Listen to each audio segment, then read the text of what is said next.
Buenos días. En el día de hoy vamos a realizar algunos temas de bastante interés, como son los aplicables a la atención del recién nacido.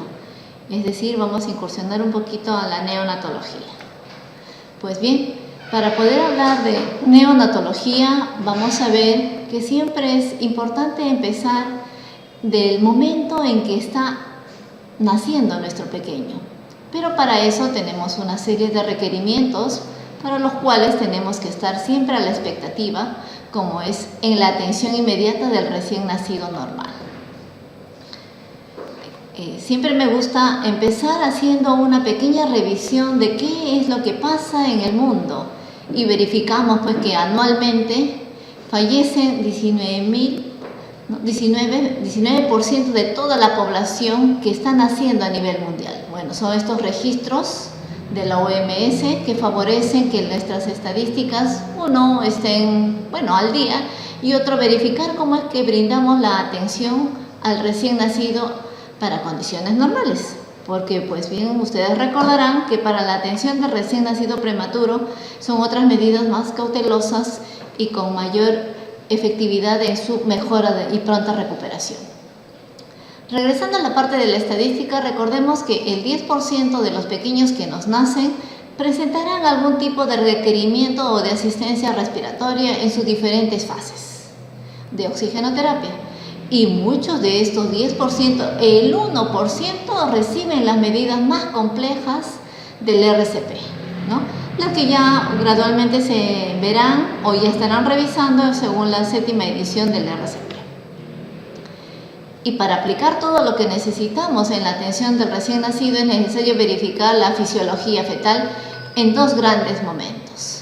Una fisiología fetal que es indispensable para poder brindar la atención y teniendo todos los recursos, tanto humanos y materiales, y poder darle en forma efectiva y de gran calidad a nuestro bebé.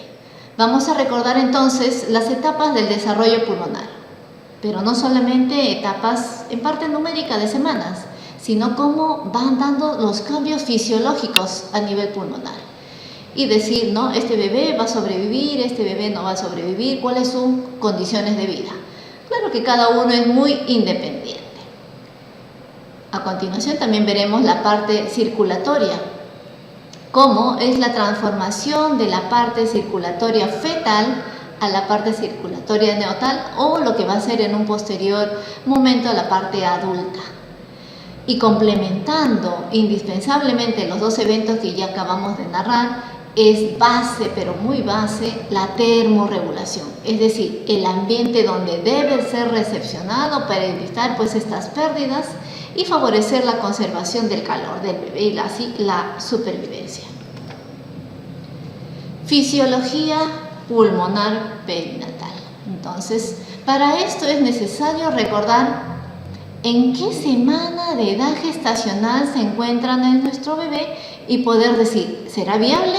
¿No será viable? ¿Cuántas semanas? ¿15, 20, 25, 30, 35? Cuando nos avisan en sala de partos o en sala de operaciones. ¿Qué producto vamos a recibir y qué es lo que necesitamos para poderle brindar la atención? Como se señala en la diapositiva, estamos viendo fase embrionaria, pseudoglandular, canalicular, sacular, alveolar. Bueno, las dos últimas pues son las de mejores condiciones, siempre y cuando no hubieran complicaciones. Pero realmente, ¿cómo nos llegan los bebés a la institución y cuáles son los más difíciles y los de más larga estancia que nos van a acompañar día a día en los cuidados intensivos y que también día a día llegan en la sala de partos y en la sala de operaciones para poder hacer desde su primer minuto de vida una vida favorable? Entonces, recordemos que este estadio canalicular, como su nombre mismo lo dice, canales que van a favorecer ¿qué? El intercambio gaseoso, ese intercambio que todavía aparentemente no se va a dar en forma óptima por la misma edad a la que se está presentando nuestro bebé. Y el otro parámetro bastante indispensable es ver qué tipo de células ya tenemos a nivel pulmonar, es decir, las neumocitos tipo 1, tipo 2 que tenemos y sobre todo qué nos producen cada una de ellas para que se realice el objetivo que era realizar el intercambio gaseoso.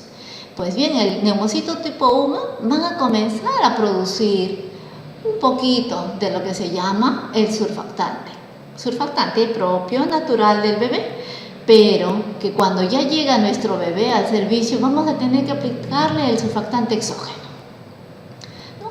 Y el neumocito tipo 2, que es el que propiamente ya nos va a dar la cantidad en calidad del producto. Recordemos aquí lo que es los cuerpos lamelares, pues estas son estructuras rodeando la membrana del citoplasma del neumocito tipo 2, que va a favorecer la producción de este surfactante. Y este surfactante pues es un líquido compuesto por fosfolípidos, proteínas, proteoglicanos, que actúan ¿para qué? Para evitar el colapso alveolar, es decir, actúan como un detergente. Y un detergente como es, entre comillas, resbaladizo, liso y que favorece rápidamente el movimiento. Vamos a tener que recordar pues entonces que la composición que acabamos de mencionar de fosfolípidos, hidratos de carbono, proteínas, tienen que ser también conservadas a una temperatura adecuada. Porque ¿qué hago yo recogiendo un medicamento muy caro, un promedio de 300 soles, pero con el apoyo del CIS, que nos favorece la obtención del mismo, lo pierda al dejarlo en un ambiente caliente o ambiental, como podrían ser las zonas cálidas o las temperaturas donde no se favorece la conservación del mismo? Entonces, veamos que este surfactante tiene que estar refrigerado antes de ser utilizado y solamente retirado del mismo cuando se le va a aplicar. Y la medida más práctica de aplicarla esta es retirándolo 5 o 10 minutos antes de la refrigeración y calentarlo con nuestras manos, nada más. No olvidemos que no lo vamos a hacer baño María, no lo vamos a poner a calor radiante, no, porque simplemente ¿qué estaría dándole al bebé? Agua. Entonces tengamos cuidado, un medicamento caro y cuál es la importancia del mismo para su accionar. Para que la fisiología respiratoria a nivel fetal se dé en forma adecuada, este componente básico, que es el pulmón, todavía está en inducción, es decir, no está recibiendo gas. A nivel fetal vamos a ver que está cubierto de líquido, el líquido pulmonar fetal. Y esto también va a ser un juego con lo que va a ser la circulación, favoreciendo el aumento de la resistencia pulmonar y la baja calidad de flujo que vamos a tener que encontrar en este órgano. Veamos entonces el efecto vasomotor activo que genera la disminución del flujo sanguíneo a nivel pulmonar, donde solamente hay un suave movimiento de calma. Con eso estamos diciendo que el pulmón, una vez más, no está colapsado, está lleno de líquido pulmonar fetal y está en una pseudoinducción hasta que comience su desarrollo total y pueda exponerse al aire y realizar el intercambio gaseoso. Vamos a ver mecanismos por los cuales el bebé sobrevive a un ambiente, entre comillas, hipóxico, por su misma condición donde está viviendo en el agua, en el líquido pulmonar. Y también el trabajo muy de cerca que realiza el corazón, como va a ser la inyección cardíaca, a un 50%, que es compartida con el trabajo de la placenta. Cuando el bebé nace en sus diferentes etapas, sea por un parto eutóxico o por una cesárea, vamos a ver que a diferencia de la cesárea, en el parto eutóxico van a haber ciertas condiciones que el bebé va a experimentar, como va a ser la compresión, para poder movilizar ese líquido que, entre comillas, lo tenía depositado, pasivo en los pulmones y posteriormente eliminado a nivel de la orofaringe, nasofaringe, rinofaringe, y donde lo podamos limpiar suavemente. Entonces vamos a hacer que el accionar de enfermería ya se está dando desde ya. ¿Qué es lo que vamos a hacer cuando ya el bebé se avisora? La fisiología entonces de la respiración está establecida por diferentes fuerzas retráctiles, fuerzas de disminución de la presión hidrostática alveolar para poder compensar lo que va a ser la presión de oxígeno, la presión natural que van a ejercer el óxido nítrico que respira el bebé, lo que va a hacer la reducción gradual del tono vasomotor de las arteriolas precapilares. Veamos entonces que gradualmente todo surge un cambio. Y recordarán las que han dado a luz por un parto eutóxico los movimientos que realiza el bebé al atravesar el canal del parto. Sale la cabecita, sale un hombrito, sale el otro hombro, va girando y va haciendo una pequeña excursión de todo lo que es el líquido pulmonar fetal. Pues bien, cuando ya comienza esas primeras escurrimientos de la circulación del líquido pulmonar fetal, vamos a ver el evento de lo que se va a convertir el evento de la respiración. Vaciar el líquido del pulmón, establecer el volumen pulmonar y ver las condiciones fisiológicas que se dan en el mismo. Y entramos a complementar con la parte de la circulación perinatal. Como se había mencionado, entre el 5 y el 10% del débito cardíaco influye directamente al pulmón. Entonces tengamos en cuenta, por eso el bebé cuando es evaluado intraútero, vamos a ver que se encuentra hipóxico y no debemos alterarnos que cuando nace lo encontramos en un instante cianótico, porque recién se está adaptando. El retorno venoso sistémico hacia el lado izquierdo del corazón, saltando entre comillas de los pulmones, va a pasar todavía por el agujero oval, o lo que también conocemos el otro conducto que es el ductus arterioso.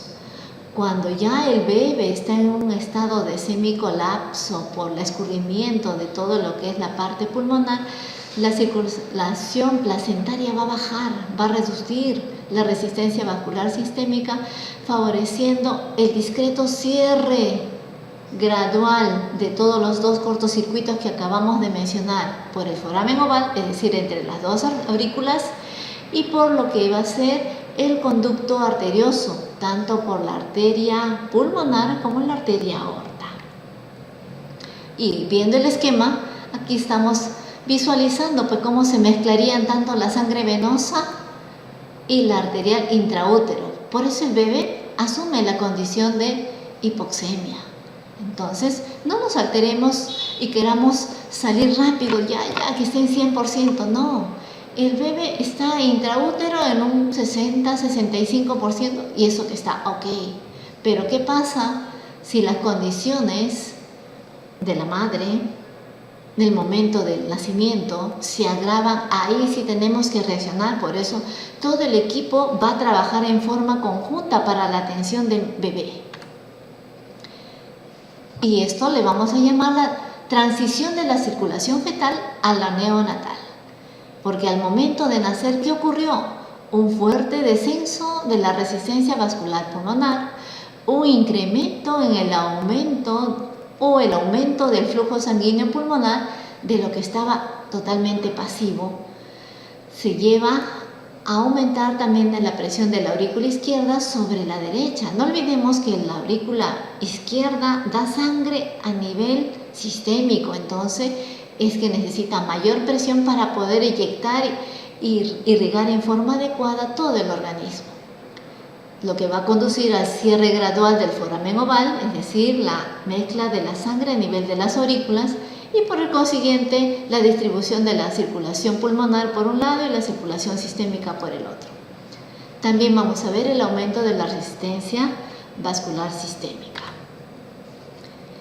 Para ver la resistencia vascular pulmonar vamos a observar algunas fases. En esta fase llamada fase inmediata vamos a ver la expansión del pulmón del bebé, la apertura de los vasos, sobre todo a nivel alveolar, y por consiguiente el aumento de la presión de oxígeno que va a terminar con la vasoconstricción hipóxica. Aquí sí ya viene nuestro trabajo, nuestro evaluar constante.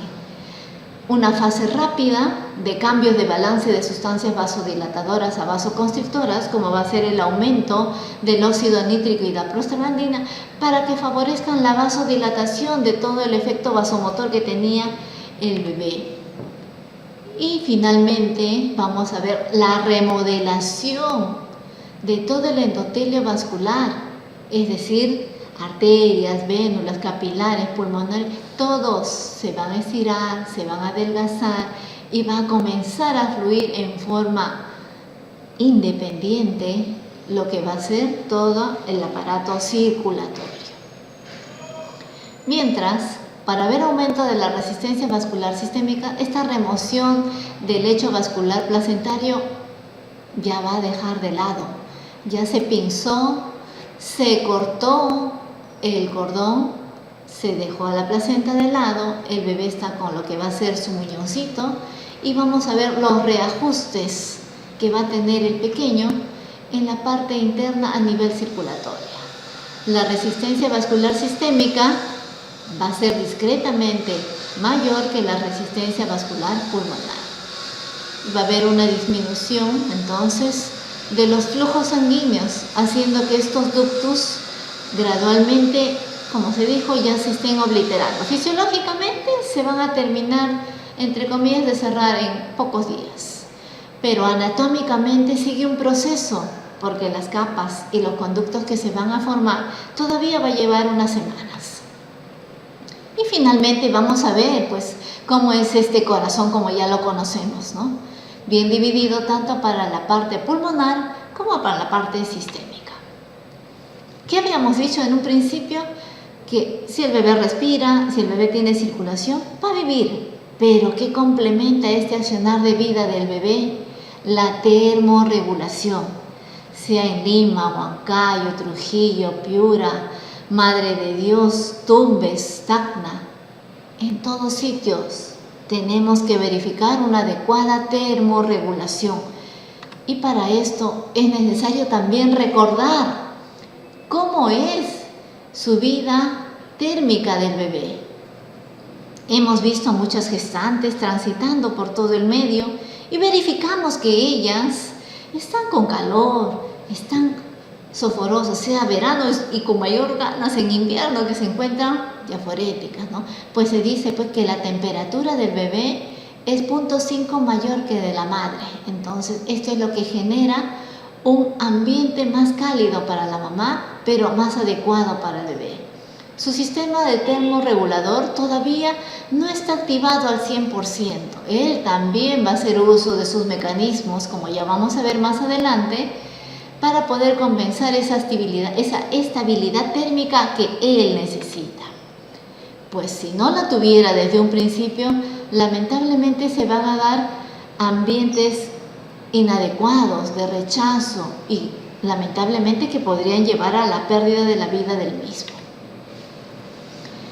Recordando que hay factores que condicionan la pérdida de calor, vamos a tener que ver cuáles son estos y saber cómo actuar en forma inmediata para saber por qué lo hacemos. No solamente, me han dicho que le ponga calor precalentadito y que todo lo hermetice, sí, pero ¿por qué?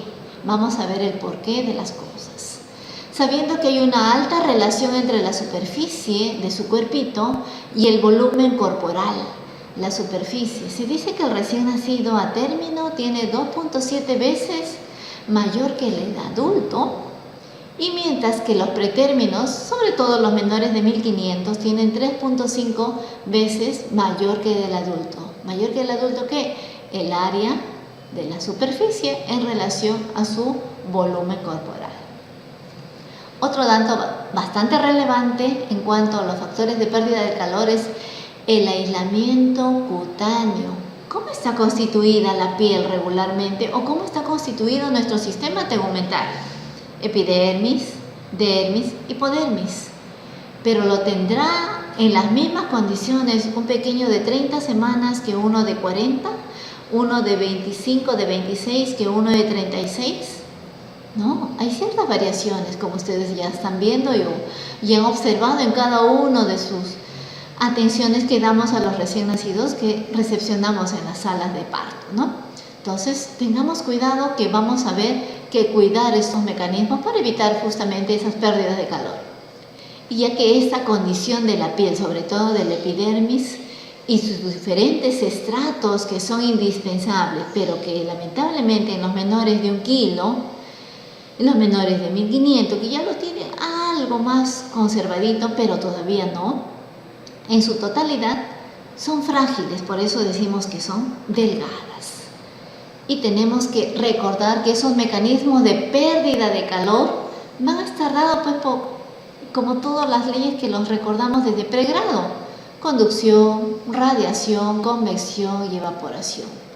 Sabemos pues que la conducción es contacto de dos cuerpos. La radiación va a ser entre las distancias de los objetos que están en su entorno del bebé. La convección por el fluido del aire. Por eso decimos que hay que hermetizar el ambiente donde va a ser atendido, evaluado un recién nacido.